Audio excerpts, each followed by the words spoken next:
premiers testifying today at a parliamentary committee. They want the upcoming carbon tax hike scrapped. And Alberta Premier Danielle is speaking. Let's listen. Reductions and inspired other jurisdictions to follow our lead.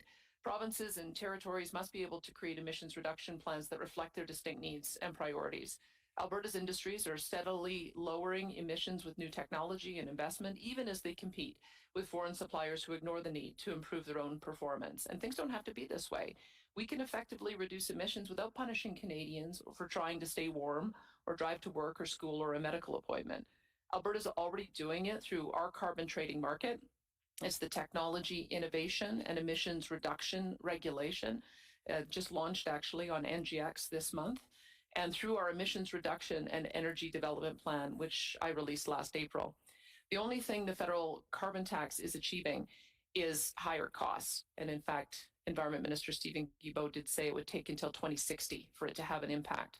As of April 1st, Albertans will pay around 35 cents in federal taxes for every liter of fuel, along with the carbon tax that also includes the federal excise tax and the GST, which is a tax on tax. The price of natural gas, which Albertans rely on, will also be affected by the carbon tax increase. The carbon tax increase on natural gas is going up to $4.09 a gigajoule, which is more than double the base price of natural gas, which today stands at about $1.72 a gigajoule. The so-called solutions the federal government is to increase the carbon tax on something that is life or death for Albertans in the extreme cold of winter. And I will say that is, again, inhumane.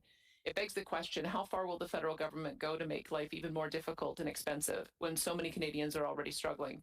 Alberta municipalities, schools, and healthcare providers are telling us that they need to make cuts and borrow from elsewhere in their budgets just to accommodate the upcoming carbon tax increase.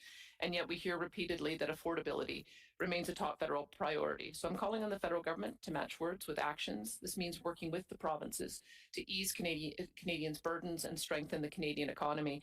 Serious challenges like affordability and emissions demand serious responses, and an increased federal carbon tax is nothing of the sort. And Canadians don't want it.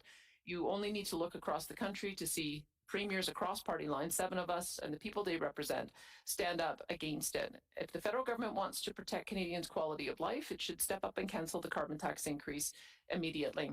At the very least, the federal government should apply policy equally across the country. We've heard the Quebec representative say several times that Quebec does not pay the fuel tax. And we also would like to see an exemption on all forms of home heating, not just ones that are centered in Atlantic Canada and on a particular type of fuel.